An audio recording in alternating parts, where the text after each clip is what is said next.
श्रीगुरुभ्यो नमः। हरिः ओम्। ज्येष्ठ्यं च आधिपत्यं च मे,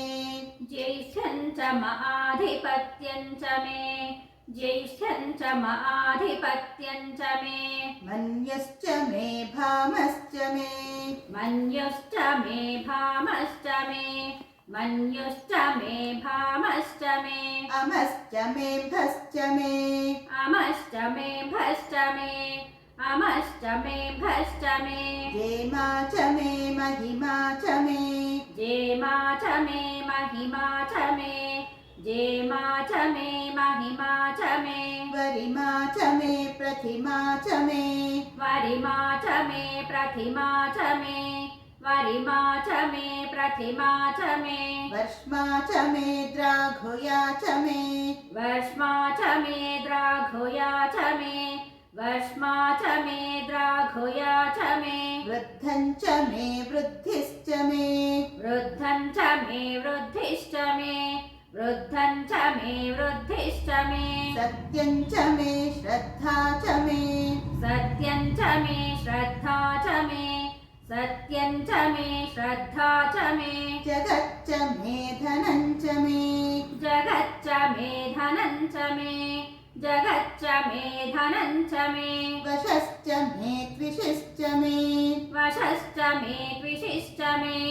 वशश्च मे द्विषिश्च मे, क्रीडा च मे मोदश्च मे, क्रीडा च मे मोदश्च मे, क्रीडा च मे मोदश्च मे, जातं च मे जनिष्यमाणं च मे, जातं च मे जनिष्यमाणं च मे, जातं च मे जनिष्यमाणं च मे, सूक्तं च मे सुकृतं च मे, सूक्तं च मे सुकृतं च मे, सूक्तं च मे सुकृतं च मे, वित्तं च मे वेद्यं च मे, वित्तं च मे वेद्यं च मे, वित्तं च मे वेद्यं च मे, भूतं च मे भविष्यच्च मे, भूतं च मे भविष्यच्च मे, भूतं च मे भविष्यच्च मे, सुगं च मे सुपथं च मे, सुगं च मे सुपथं च मे, सुगं च मे सुपथं च मे, वृद्धं च मरुद्धिश्च मे, रुद्धं च मरुद्धिश्च मे, रुद्धं च मरुद्धिश्च मे, क्लुप्तं च मे क्लुप्तिश्च मे, क्लुप्तं च मे क्लुप्तिश्च मे, क्लुप्तं च मे क्लुप्तिश्च मे, मतिश्च मे सुमतिश्च मे, मतिश्च मे सुमतिश्च मे, मतिश्च मे सुमतिश्च मे,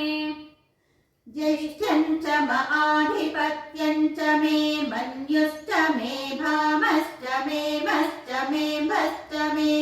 जेमा च मे महिमा च मे, वरिमा च मे प्रतिमा च मे, वर्ष्मा च मे द्राघुया च मे, वृद्धं च मे वृद्धिश्च मे, सत्यं च मे श्रद्धा च मे, जगच्च मे धनं च मे, वशश्च मे द्विषिश्च मे, क्रीडा च मे मोदश्च मे, जातं च मे जनिष्यमाणं च मे, सूक्तं च मे सुकृतं च मे, वित्तं च मे वेद्यं च मे, भूतं च मे भविष्यच्च मे, सुगं च मे सुपतं च मरुद्धं च मरुद्धिश्च मे, क्लुप्तं च मे क्लुप्तिश्च मे, मतिश्च मे सुमतिश्च